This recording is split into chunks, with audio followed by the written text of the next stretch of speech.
جس نے میرے وجود کو بارود سے اڑا دیا تھا، مگر میرا یقین کرو، میں تمہیں کبھی نہ چھوتا، تمہیں کبھی نقصان نہ پہنچاتا، اتنا غلیظ میں نہیں ہو سکتا، مگر حاکم خان وہ نام ہے جو میرے وجود کو چیر دیتا ہے۔ کاش 22 سال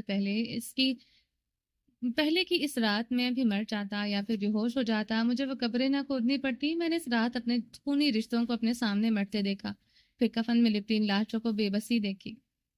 عجیب سا خوف تھا، جیسے وہ اپنی جان لے کر پچھتا رہے ہوں، جیسے وہ رب کی بارگاہی میں حاضری دینے سے خوف سے بار بار مر رہے ہوں۔ میں ان مردوں کے سفید چہروں پر وہ خوف نہیں بھول سکتا۔ کاش حاکم خان انہیں خود مار دیتا، یقین مانو میں حاکم خان کو معاف کر دیتا، مگر میرے اپنوں نے خود جان لے لی، اس لیے حاکم خان کو معاف نہ کر سکا۔ وہ خراش زدہ لہجے میں بول رہا تھا، 22 سال، ہر روز، ہر لمحہ حاکم خان کو خود کی جان لیتے دیکھتے میں کہہ کے لگاتا تھا۔ یہ منظر اتنا ہی میری آنکھوں میں پختہ ہو گیا، مجھے سچ لگنے لگا، حاکم خان کی خودکشی میری زندگی کا مقصد بن گیا۔ میں نے کبھی حاکم خان کو، رائنا کو تکلیف پہنچانے کی کوشش نہیں کی، نہ کبھی سوچا اس کی کوئی بیٹی ہوگی جسے اپنے مقصد کے لیے استعمال کروں گا، مگر تم خود آئی میرے سامنے۔ میں حاکم خان کی خودکشی کا خواب میں جاگتی آنکھوں سے مزید شدت سے دیکھنے لگا۔ بس حاکم خان کسی طرح خودکشی کر لے۔ میں حاکم خان کو آج تک اس لیے موت نہیں دے سکا کیونکہ اس کی خودکشی میرا بدلہ ہے۔ میں نے اس رات بھی تمہیں اپنی حویلی سے نکال دیا تھا، جس رات تمہاری سچائی پتہ چلی، مگر تم میرے گیٹ کے سامنے بے ہوش ملی۔ میں پھر تمہیں واپس اپنی حویلی لے آیا۔ ارادہ حاکم خان سے بدلہ نہیں، تمہاری عزت کو کوئی نقصان پہنچتے نہیں دیکھ سکتا تھا۔ تمہاری حالت ایسی نہیں تھی، تمہیں تمہاری حویلی پہنچاتا، مگر اس رات کے بعد میرا یقین اس بات پر اور پختہ ہو گیا۔ تم گھر سے ساحر کے لیے بھاگی تھی۔ جو لڑکی اتنے دن سے اپنے گھر اپنے باپ کا پتہ نہ بتا سکی، اس رات کیسے بتا دیا؟ میرے ٹراما نے مجھے تم پر یقین ہی نہیں کرنے دیا۔ تم ایک غلط لڑکی نہیں بلکہ حاکم خان کی بیٹی تھی، میری نگاہوں میں دشمن کی بیٹی۔ غلط تم خود ہی ہوتی چلی گئی۔ تمہاری رگوں میں دوڑتا خون تمہیں گناہ گار میری نظروں میں بناتا تھا۔ اب وہ نگاہیں اٹھائے اس کی بھیگی آنکھوں میں دیکھ رہا تھا، تمہیں تھپڑ مار کر بہت پچھتا رہا تھا۔ اس ایک تھپڑ کی وجہ سے تمہیں خود سے نہ دور کر پایا۔ تمہارے گال پر اپنے مارے گئے تھپڑ کے نشان کو دیکھتے ہوئے میں تڑپتا، اپنی تڑپ اپنے غلیظ لفظوں میں چھپاتا۔ میرے لیے یہ ایک زمین میں گڑ جانے کا مقام تھا، یہ گناہ تھا حاکم خان کی بیٹی کے لیے تڑپنا۔ میں اپنی نفرت تم پر نکالتا رہا، دن بدن ساحر نام سے اس دن انسیکیور ہونے لگا، اسے جلنے لگا۔ تمہارے لب سے اس کا نام ادا کرتے میں جل کر راکھ ہو جاتا تھا۔ میں مزید تم سے نفرت کا پرچہ کرنے لگا۔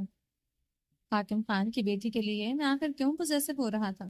کیوں مجھے مزید ڈرامہ کی طرف دھکیلنے لگا؟ میں مزید پاگل ہونے لگا۔ وہ اب ہنسا تھا۔ موم ٹھیک کہتی ہیں، میں پاگل ہوں۔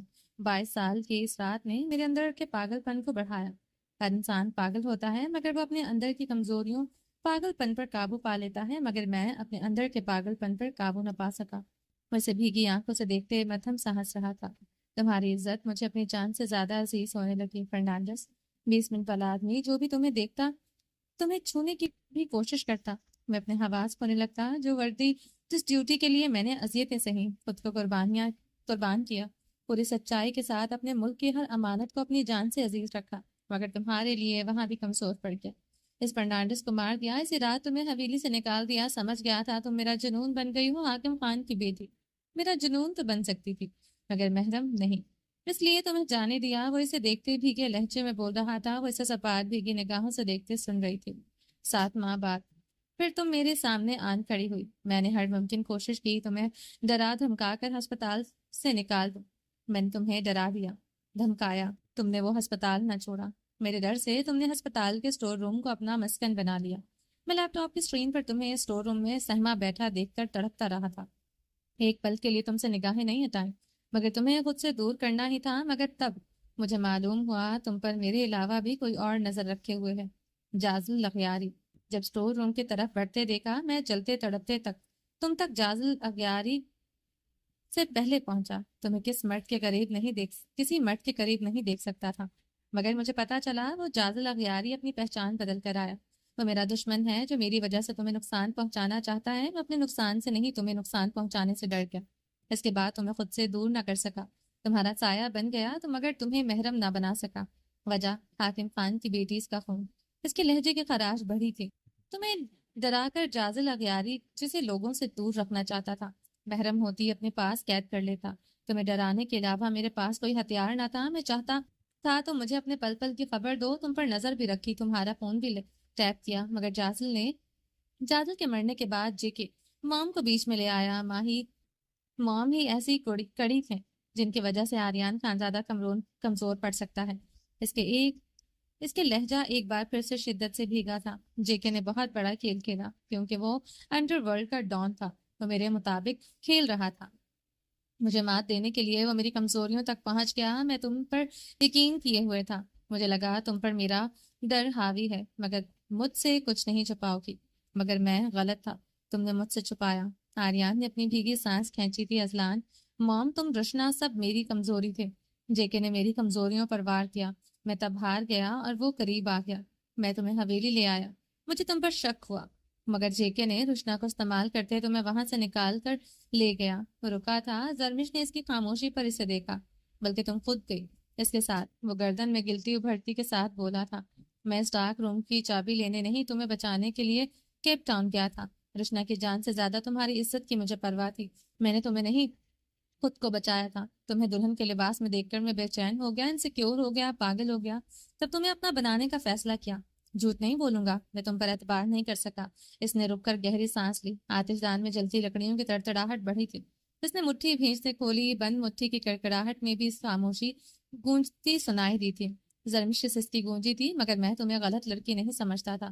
اگر سمجھتا تو جیکو کو بھی لے کر سوال و جواب کرتا, تم پر الزام لگاتا. مگر ساحر, اس نے پھر سے گہری سانس لی. سوات کی سڑک پر ساحر خان کا نام صرف تمہارے لبوں سے نہیں سنا تھا, بلکہ اس کی پرچھائی میں بھی تمہاری آنکھوں میں دیکھ چکا تھا. تم مجھے ساحر خان کے لیے پاگل دیوانی لگی تھی. میرے ٹراما نے 10 سالہ آریان کی سوچ جو 22 سال تک مزید پختہ کر دی تھی کہ عورت جسے عشق کرے اس پر اپنا سب کچھ وار دیتی ہے. مجھے ہمیشہ ایسا لگا تمہارے عشق نے تمہیں اس پر اپنا آپ وارنے پر مجبور کر دیا. تمہارے قریب آنے سے پہلے بھی میں یہی سوچتا رہا. تم نے ساحر خان کو اپنا سب کچھ سونپ دیا. اس کے لفظوں پر زرمش کی زخمی سسکاریاں گونج بڑھی تھی. آریان خانزادہ نظریں چکائے اپنا نچلا لب بے دردی سے کچل گیا. میرا یقین کرو, میں نے یہ بات دل سے نکال دی تھی. تو میرے لیے پاک صاف تھی. مگر میں اپنی سوچ اور تمہاری آنکھوں کا کیا کرتا, جس میں مجھے ہمیشہ کوئی اور نظر آتا تھا. میں 22 سال پہلے کی اس رات کو کیسے بھلاتا جس میں رائنا خان دلہن کے لباس میں داغدار بدن لیے چلی آئی تھی. وہ اون لالا کی منگیتر تھی, بچپن کی منگیتر. وہ میرے بابا کی بہن بیٹی کی طرح تھی. وہ 10 سالہ آری کی پھپھو تھی. وہ اشال آپی کی دادی چھوٹی بہن تھی. وہ دادا جان کی زندگی تھی. اسے ہم میں سے کسی کا خیال نہیں آیا. یہ غیر محرم کے لیے اس نے ہم سب کی جانیں عزت داؤ پر لگا دی. اس کی سب آنکھوں میں سرخی بڑھ رہی تھی. میں کیسے بھلا دوں وہ لمحات جب رائنا خان نے پورے کاغذ پر حاکم خان کا اسکیچ بنایا تھا. مجھے سامنے بٹھا کر میرا اسکیچ کبھی نہ بنا سکی, مگر اسے خیالوں میں ہی بنا بیٹھی. میں کیسے بھول جاؤں اس معصوم رائنا خان کو, جس کی ہر بات میں دادا جان, بابا جان, اشال اور میں ہوتے تھے. وہ گھنٹوں کمرے میں چھپ کر رہنے لگی تھی. اس نے ہمارے پیار کو ایک غیر محرم پر بار دیا. اشال نے کیا کیا؟ المیر ایک غیر محرم کے لیے اپنی جان لے لی.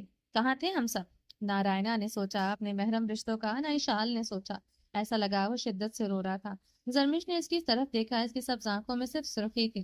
میں اپنی سوچ پر شرمندہ ہوں. اس کاٹیج کی پہلی رات پر بارش میں بھیگتے ہوئے تمہارے لفظوں پر کتنی بار مرا. آج بھی تمہارے لفظوں پر میں ٹکڑے ٹکڑے ہو رہا ہوں.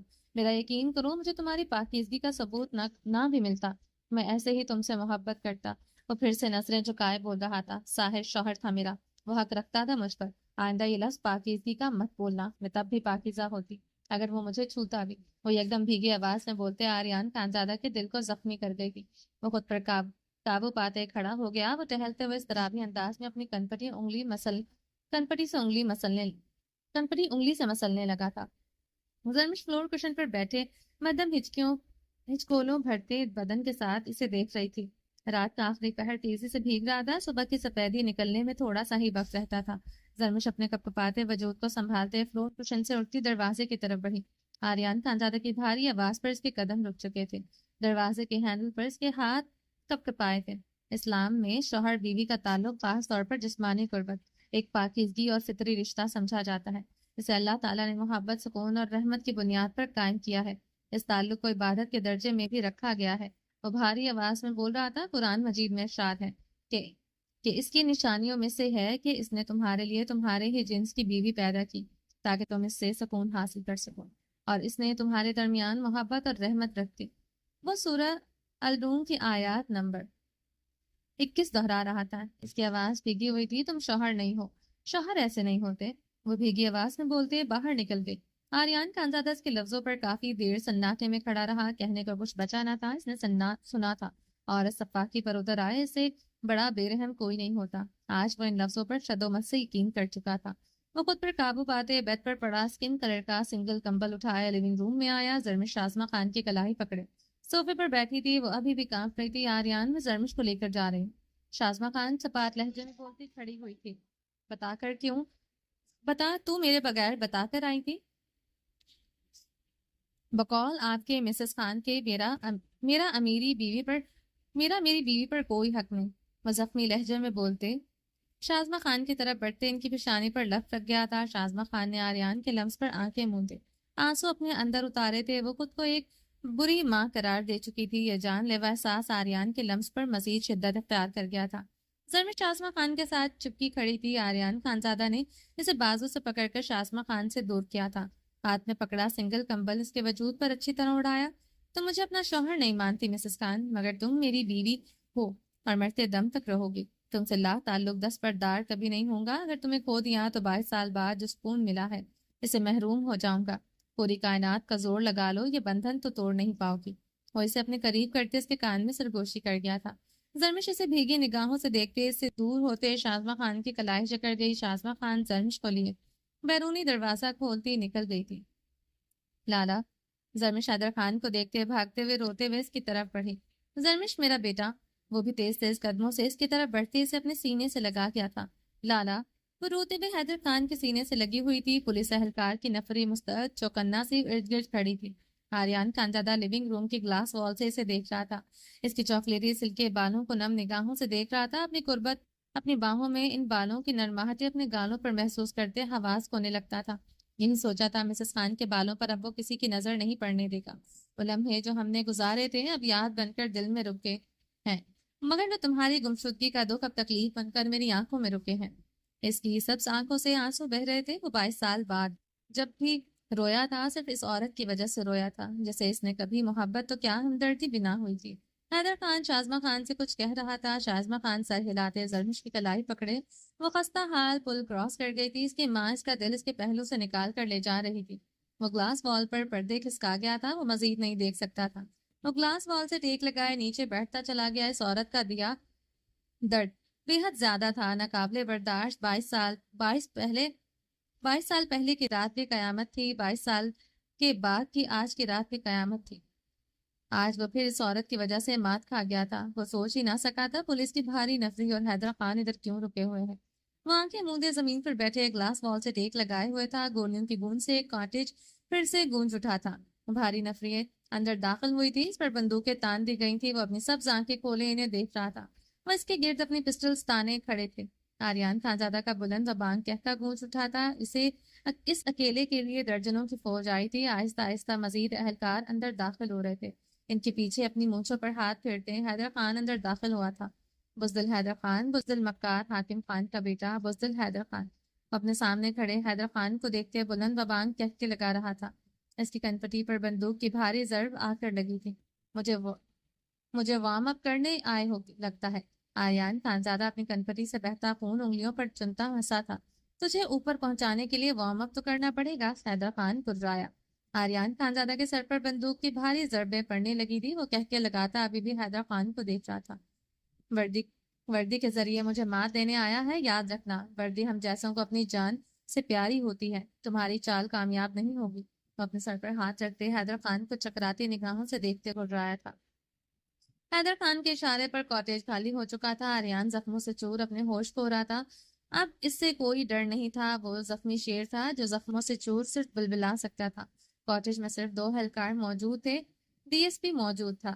آریان پسٹل اٹھائے وہاں کھڑے اہلکار کی ٹانگوں پر گولیاں برسا دی گئی تھی۔ حاکم خان کے خون سے یہی امید تھی۔ وہ بند ہوتی آنکھوں سے حیدر خان کو خون اشام نگاہوں سے دیکھتے گھبرایا۔ اگلے لمحے وہ اپنے ہوش گوا بیٹھا تھا۔ حیدر خان مسکراتے ہوئے وہ کاٹیج خالی کر گیا۔ اس کے باہر آنے پر کاٹیج میں زوردار دھماکہ ہوا تھا۔ کاٹیج میں آگ بھڑکنا شروع ہو چکی تھی۔ چلیں جی، باقی کا نیکسٹ ایپیسوڈ میں کنٹینیو کریں گے. امید ہے آپ کو یہ ایپیسوڈ پسند آئی ہوگی. چینل کو سبسکرائب نہیں کیا تو جلدی سے ابھی سبسکرائب کر دیں, لائک اینڈ شیئر کریں, اور اپنی رائے کامنٹ باکس میں لازمی دیں. اپنا ڈھیر سارا خیال رکھیے گا, دعاؤں میں یاد رکھیے گا. اللہ حافظ.